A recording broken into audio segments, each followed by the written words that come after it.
Being grateful for the beginning, now we continue with Michael Johnson.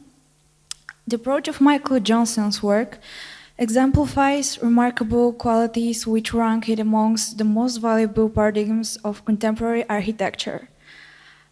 Now, notwithstanding the climate of corporate America, which has overwhelmed the architectural profession, Michael remains one of the endangered species in the field.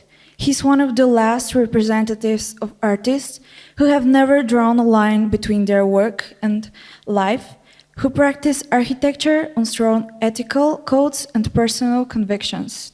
Michael's alternative approach results in building which magnetize, engross, and entertain us. His tender care for the subtle environments he creates, juxtaposed with the intense use of simple materials and methods, produces an architecture that naturally defines trends and serves its purpose.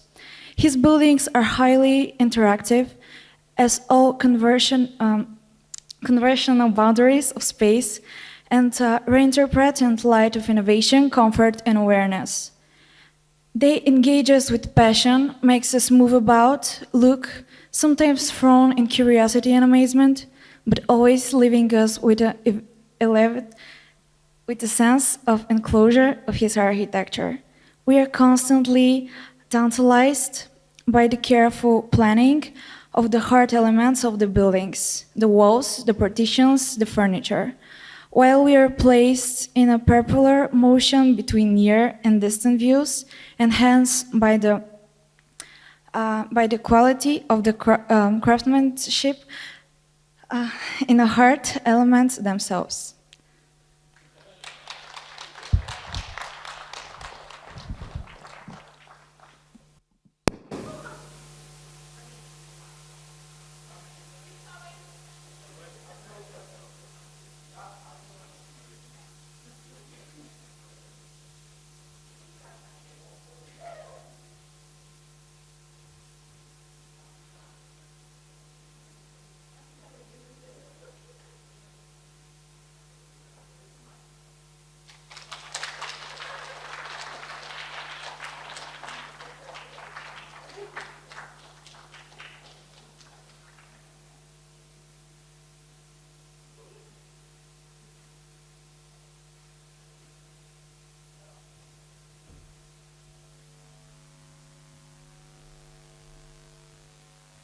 I did want to make a grand entrance. I'm appreciative of being asked to, is this speaker working? To ask to present my thoughts on architecture again today. 3 years ago, I had a presentation which talked about the advent of modern architecture at the turn of the 20th century, and how it was put to sleep for 25 years during the postmodern movement, and how it regained its momentum again in the late 90s, early part of this century.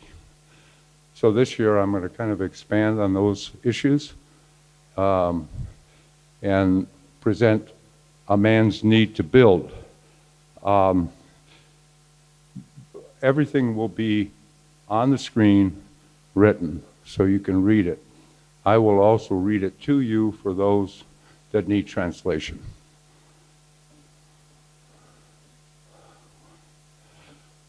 We attain dwelling by means of building, referencing Heidegger's building dwelling thinking, an essay that was written in the mid-50s. Architecture starts when you carefully put two bricks together. There it begins. The first engagement to build, the first architecture, would be ancient dwellings. I present two examples. Both of them are in Arizona, but they can be found worldwide, examples of this type of thing. These are cave dwellings that were built in northern Arizona, and you can see, instead of two bricks being put together, stones being put together. This is Walnut Canyon and Montezuma's Castle. Montezuma's Castle is south of Walnut Canyon, closer to the midsection of Arizona. The house, the home, is the most important architecture, as it is an expression of who we are. The soul of an educated man is defined by his dwelling. 3 examples we can look at are: Heidegger's hut was built by the German philosopher in a rural area of Germany.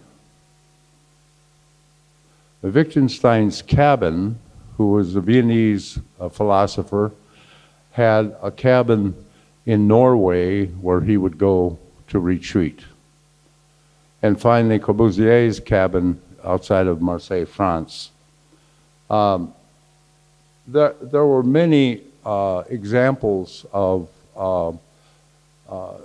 great thinkers that escaped the urban dwelling of where they lived to go and evaluate their lives and to write and to think. 2 other examples would be Walden and Walden's Pond, and Carl Jung had a beautiful cabin on a lake. At the turn of the century, architects began to examine the needs of service to the common man worldwide. In the United States, Frank Lloyd Wright's Usonian Project and John Intenza's case study programs addressed the need for affordable homes for the middle class. I'll start with the Wrightian Usonian projects. There's not much to say but to view these wonderful houses. And it was Wright's attempt of trying to produce residential structures for the lower middle class and the middle class. And they were built from one end of the United States to the other, all the way from the East Coast to the West Coast. The previous slide was the West Coast in California. This project is in Michigan, which is the central part of the city. Again, another project in Michigan. And then we'll go to the case study houses. The case study houses were developed by John Intenza, who was the publisher and editor of Arts and Architecture magazine. And he set out a program hiring the young and enthusiastic architects to build again for the middle class, even the lower middle class. This is Craig Elwood. They were all given a number, if you may, as they appeared in the magazines. The houses were built on speculation and then eventually purchased. This is Beverly Thorne. It's kind of an interesting situation with Beverly Thorne. He studied as an apprentice with Frank Lloyd Wright and kind of developed into a more European modern style of architecture. So the house, the home, allows the solitude required by man to rejuvenate and thus participate with energy in one's life and work. Ask how an architect who does not build, design for himself, know how to build for others. It's paramount that an architect builds for his or her own home, which informs both the positives and negative results of his and her design decisions. As a friend of mine and colleague, Alfred Newman Beadle, who passed away in 1998, said, exhorted to the profession, experiment on yourself, obviously, before you start to experiment on your clients and spend their money ruthlessly. I have some examples of architects that designed houses for themselves. Eileen Gray, she built a house in near Marseille, and you can see the assault that Corbu made upon this house. He went in and created a bunch of murals when she was absent. She walked away from the house and never returned, but she did build a second house for herself. R.M. Schindler was an architect from Vienna that immigrated to the United States, went through Taliesin for a very short period of time, and created his own architecture from the 20s on until his death.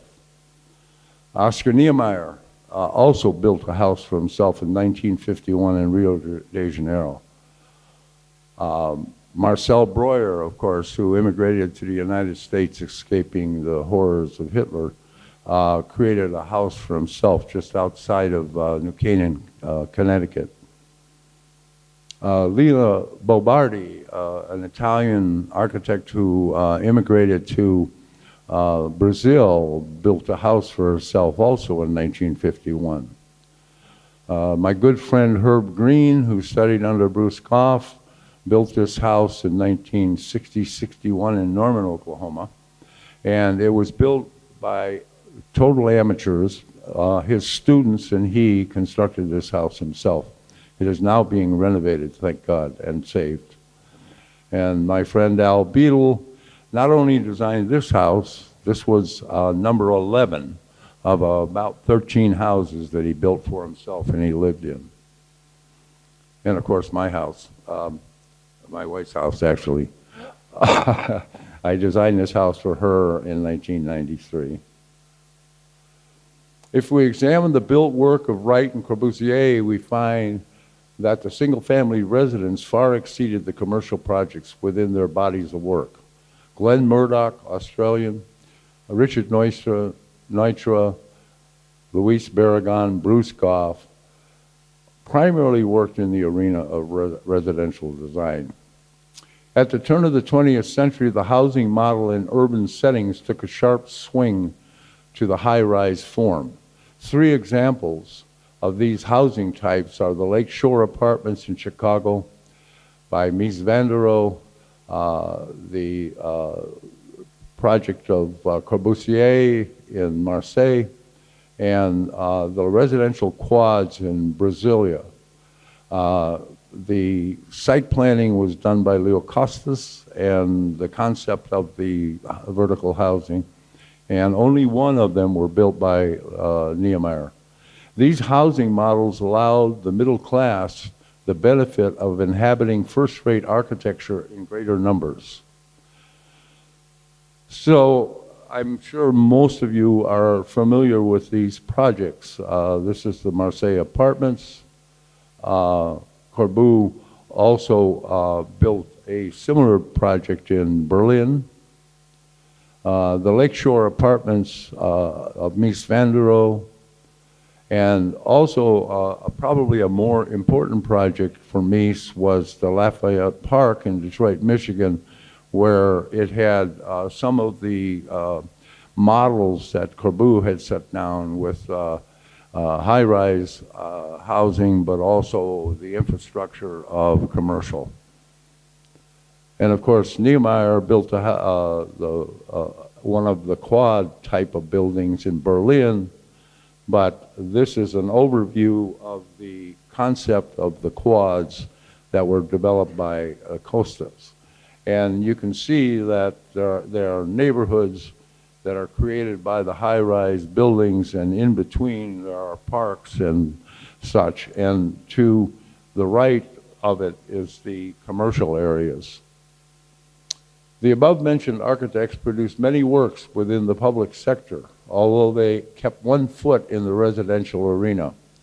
As we see the turn of the century, architects felt an ethical responsibility to broaden their reach beyond the historical past of producing architecture for the society's elite. To summarize, the architect of the 21st century seemed to have abandoned the single-family residence for the more lucrative venue of public sector buildings. Man needs to build to create his dwelling, and this impetus, his need for shelter. This is architecture. I show these 2 examples. The one on the left was done by Hadid. It is in Chelsea in Manhattan.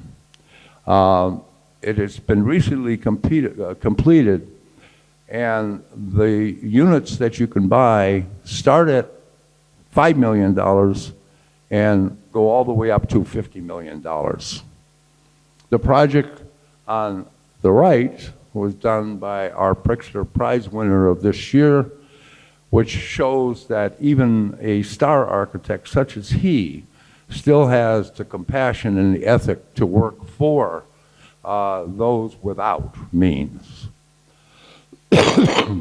Architects should be in service to mankind, not to just those with privilege. Designing in a tent on the dusty construction site of Brasilia, the modern capital of Brazil, Oscar Niemeyer, the most celebrated South American architect, explains in Portuguese his approach to architecture. Eu quis dizer que eu não queria fazer uma arquitetura que fosse baseada só na técnica, nas necessidades do concreto armado, nas conveniências do cálculo.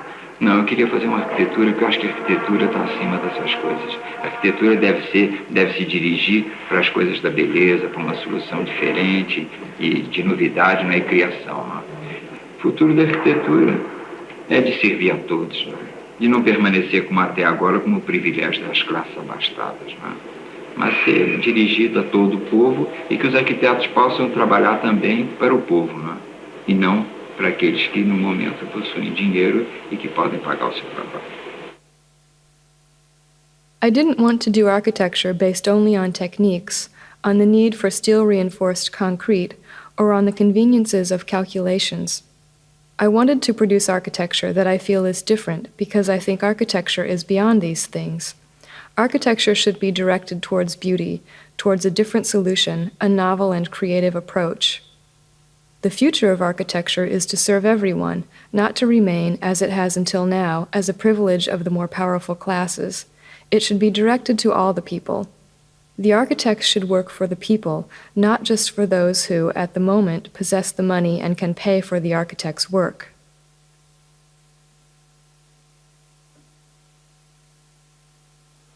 So, in conclusion, we had talked about 3 years ago the hiatus of architecture because of the postmodern movement in the world.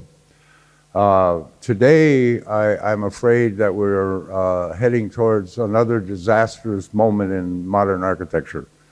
And that is, it's been handed over to the group of what are called star architects, who have little need for or care about building for the common man.